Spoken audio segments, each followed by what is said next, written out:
За баярлалаа. Тэгэхээр түрүү нөгөө асуултанд хариулах боломж авахгүй ч би үгүй байдлаар сандаа өчр дарга юм бас асуулт нэмж хариулъя гэж бодож байна. За 21 онд шүүхийн тухай хуулийн ажлын хэсгийн ахлагч нь бол бий байгаа. Гишүүд нь одоо сандаа өчр гишүү Алтууйг дарга одоо бид нэр хамтдаа хийсэн.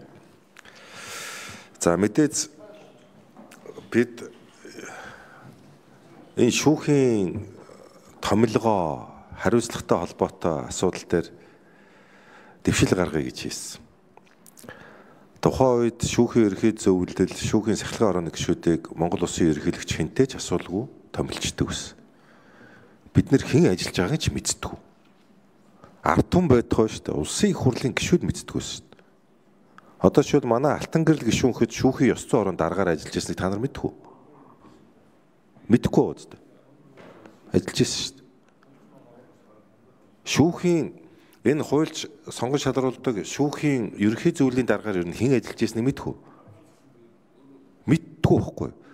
Тэгэхээр бид нэр энэ нэг хүнээс хамааралтай шүүх эрх мэдлийн тогтолцоог илүү олон нээлттэй, илүү процесстэй, илүү намтар түүхийн гэрэл цохиулдаг, илүү олуулаа шүүдэг ийм тогтолцоог хийхийг л зорьсон юм. Мэдээж төгс төгөлдөр тогтолцоо гэж байхгүй.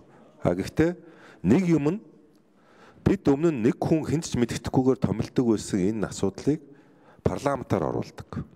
Өөрөөсөө нэр дэвшүүлдэг. Намтар түүхээ ухуулдаг. Сая одоо манай Алтууйг дарга хэлээд байгаа. Гэхдээ бид нар ч мэдэхгүй байгаад байна гэж яриад байгаа байхгүй.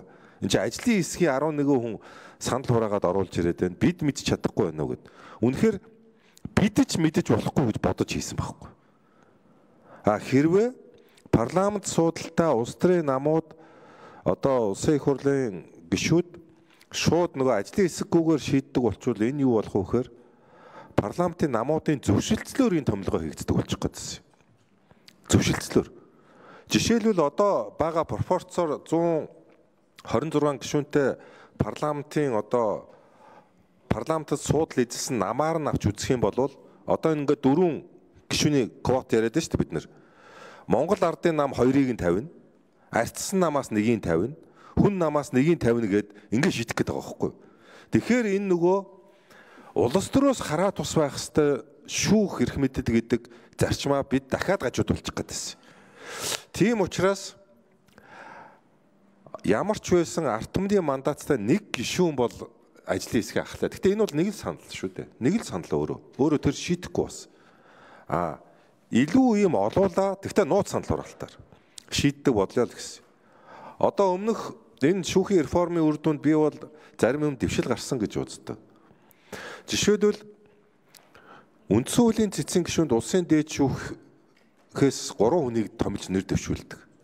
Урд нь бол улсын дээд шүүхийн дарга өөрөө бусад шүүгчдээс ярилгүйгээр алтан бичиг их хурл руу явуулаад улсын дээд шүүгээс ийм хүнийг томилё гэд ирүүлдэг гэсэн байхгүй. Тэр үед нөгөө манай хуульчд бас бослог гаргаж ирсэн шүү дээ. Энэ шаардлага авахгүй хүмүүс зэцтээр аваачаад байна гэд. Тэнгүүт нь бид нар шүүхийн хуулиар юу хийсэн гэхээр улсын дээд шүүхийн нийт 25 шүүгч хуралцчээд шийднэ. Тэгвэл нууц санал хураалтаар шийднэ. Тэгсэн чинь Монгол улсын 35 хуульч улсын дээд шүүхийн босгод авч чадаагүй. Улсын дээд шүүхийн 25 хүний босхыг давна гэдэг үнэхээр амаргүй юм байл. Тэндээс ерөөсө 3 хүн босгод авсан манай салбарын бас тэргүүл.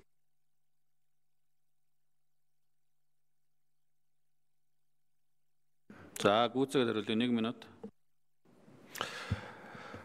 Одоо арай гайгүйг нь л бид нэр гаргаж ирдэг л нэг тийм процесс руу л явж байгаа юм. Ер нь бол ернээс төгс төгөлдөр хүн гэж байхгүй. Төгс төгөлдөр хүн гэдэг бол одоо Бурхан багш Есүс Христос, Мухаммад Али энэ гурал байгаа шүү дээ.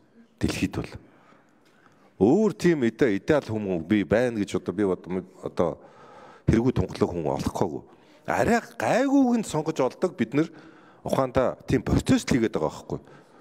Энэ сарын туршид одоо намтар түүхээ зам мөрөө ухуулна гэдэг бол энэ бол бас хэцүү. За Солонгост бол одоо Солонгосын спикер уулзж яхад хэлж ирсэн. Манайхан нээлттэй сонсглоор бол одоо тухайн манлайлах салбарын ер нь баг 10 дахь хүн л орж ирдэг. Яагаад тэгэхээр ер нь зам мөрөө ухуулахаас айгаад хэрв аргийн хүн ер нь нэр дэвшдэггүй гэж хэлж байгаа байхгүй. Тэгэхээр нөгөө талдаа энэ хүний нөөцийн чадварт бас нөлөөлдөг. За Ганбат гүшүүн өгөө хэлье.